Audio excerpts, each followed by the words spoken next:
नमस्ते भारत में अब बात कर लेते हैं उपराष्ट्रपति चुनाव की। देश के दूसरे सर्वोच्च पद के लिए बीजेपी ने जाट चेहरे को उम्मीदवार बनाकर बड़ा दांव खेल दिया। कैसे, इस रिपोर्ट में देखिए। जगदीप धनखड़ को उपराष्ट्रपति का उम्मीदवार बनाकर बीजेपी ने एक बार फिर सबको चौंका दिया। राष्ट्रपति चुनाव के लिए पहली बार एक आदिवासी महिला के नाम को आगे करने के बाद अब उपराष्ट्रपति पद के लिए पहली बार ओबीसी चेहरे का ऐलान कर दिया है। पश्चिम बंगाल के राज्यपाल जगदीप धनखड़ बीजेपी के बड़े नेता के साथ साथ धुरंधर पॉलिटिशियन माने जाते हैं।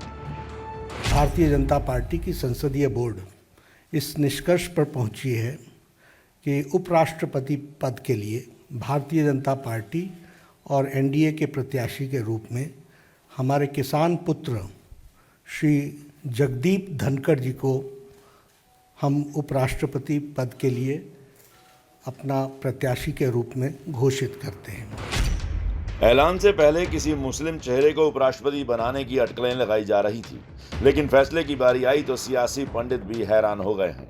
नाम का ऐलान होने के बाद पीएम मोदी ने एक के बाद एक 2 ट्वीट कर धनखड़ की जमकर तारीफ की। पीएम मोदी ने कहा, जगदीप धनखड़ जी को हमारे संविधान का उत्कृष्ट ज्ञान है, वह विधायी मामलों से भी अच्छी तरह वाकिफ है। मुझे विश्वास है कि वह राज्यसभा के एक उत्कृष्ट अध्यक्ष होंगे और राष्ट्रीय प्रगति को आगे बढ़ाने के उद्देश्य से सदन की कार्यवाही का मार्गदर्शन करेंगे। जगदीप धनखड़ राजस्थान के जाट परिवार से आते हैं। धनखड़ 1989 से 1991 तक जनता दल से लोकसभा सांसद रहे। वीपी सिंह और चंद्रशेखर की सरकार में मंत्री बने। 1991 में कांग्रेस में शामिल हुए। 11 साल कांग्रेस में रहने के बाद 2003 में बीजेपी में शामिल हुए और अजमेर के किशनगढ़ से विधायक चुने गए। जुलाई 2019 में पश्चिम बंगाल के राज्यपाल बने। पश्चिम बंगाल के राज्यपाल नियुक्त होने के बाद ममता बनर्जी के साथ इनकी तनातनी के किस्से आम रहे। इन सब के अलावा राजस्थान में जाटों को आरक्षण दिलाने में जगदीप धनखड़ की बड़ी भूमिका मानी जाती है। देखिए, उपराष्ट्रपति की उम्मीदवार के तौर धनखड़ को आगे कर बीजेपी ने विपक्षियों को चौंका दिया है। देखिए रिपोर्ट।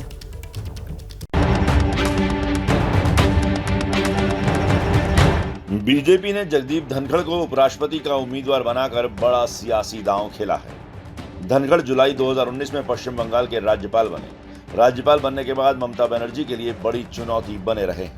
पश्चिम बंगाल में हुई राजनीतिक हिंसा को लेकर काफी मुखर रहे। तो क्या जगदीप धनखड़ की प्रशासनिक कुशलता को ध्यान में रखकर बीजेपी ने उपराष्ट्रपति का उम्मीदवार बनाया?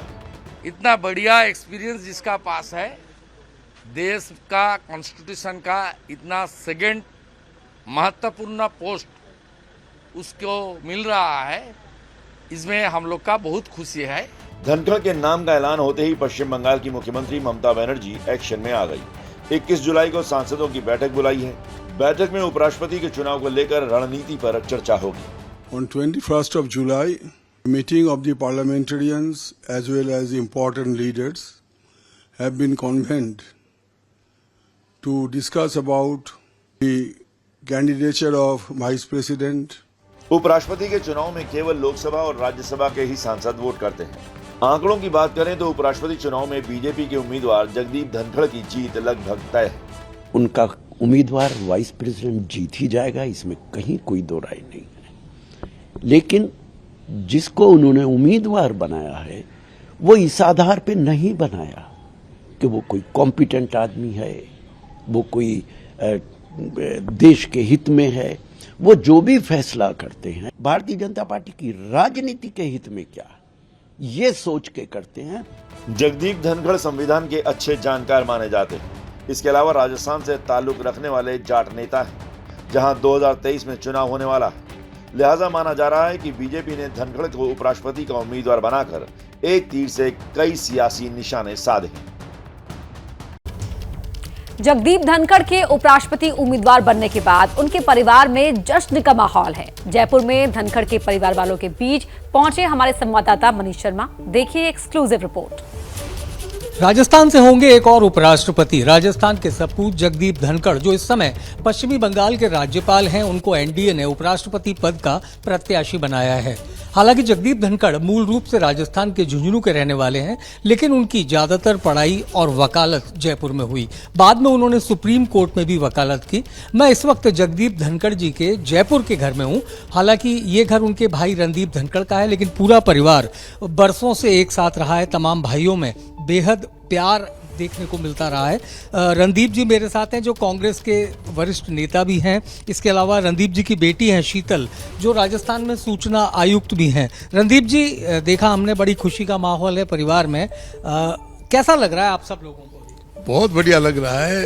इतना अच्छा लग रहा है कि हम शब्दों में नहीं बता सकते। अभी जगदीप जी आए थे पिछले हफ्ते जयपुर, तब मेरी बात हुई थी, लेकिन तब ऐसी कोई चर्चा नहीं थी। आप लोगों को ऐसी उम्मीद थी कि वो उपराष्ट्रपति पद के लिए प्रत्याशी? नहीं, इसकी भी उम्मीद नहीं थी। और जब वो क्या है कि पश्चिम बंगाल के राज्यपाल बने, तब भी घर में किसी को ही मालूम नहीं था। तो क्या वो सीक्रेटली ये सब काम करते हैं? आप लोगों को बिल्कुल नहीं, वो सीक्रेटली कोई काम नहीं करते हैं। उनको खुद को ही नहीं पता रहता है, क्योंकि ये निर्णय तो पार्टी हाईकमान करती है। वैसे तो बहुत जॉली नेचर के हैं, हर समय मैंने उनको देखा मस्ती मूड में रहते हैं।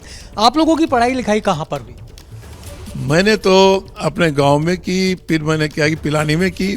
जगदीप भाई साहब ने 5वीं तक की गांव में की। उसके बाद में सैनिक स्कूल चित्तौड़गढ़ में की।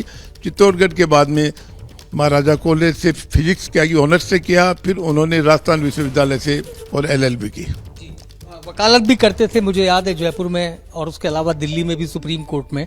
तो आप भी एडवोकेट हैं, तो कभी ऐसा मौका लगा कि एक दूसरे के सामने आए हो? कि नहीं, भाई साहब क्या है कि सीनियर एडवोकेट बन गए थे बहुत क्या कि अर्ली डेज में ही। और भाई साहब 89 में पार्लियामेंट मेंबर रहे, भारत सरकार में मंत्री रहे। उसके बाद में किशनगढ़ से के MLA भी रहे, और फिर वो अपनी वकालत में जाके लग गए। भाई साहब को वकालत से फुर्सत ही नहीं मिलती थी। रणदीप जी, मैं ये जानना चाहूँगा कि आज आपकी क्या बातचीत हुई? जब उनके नाम का ऐलान हुआ तो आपको कैसे पता चला और क्या बातचीत हुई? मुझे मेरी वाइफ ने टेलीफोन करके बताया कि मैंने टीवी पे देखा है, आपके भाई साहब का हो गया, बहुत बहुत बधाई हो। मुझे इनसे पता लगा। आपकी धर्मपत्नी भी साथ है, आपसे नाम जानना चाहूँ। सरोज धनखड़ जी। सरोज जी, घर में से एक व्यक्ति पहले केंद्रीय मंत्री रह लिए, फिर गवर्नर और उपराष्ट्रपति, तो कैसा लग रहा है? बहुत अच्छा लग रहा है जी। और वो गवर्नर थे तब भी हमको बहुत अच्छा लगा, और अब तो बहुत ही ज़्यादा अच्छा लग रहा है कि इतने बड़े पद पे उनका सिलेक्शन हुआ है। आपको अब क्या मन है? वो आएंगे अब जब उपराष्ट्रपति बनकर, तो क्या सोचा आपने, क्या प्लान किया, कैसे स्वागत करेंगे? अच्छे से स्वागत करेंगे। अभी तो कुछ सोचा नहीं है, पर आप प्लान बनाएंगे, आप सोचेंगे अच्छी तरह। ABP न्यूज आपको रखे आगे।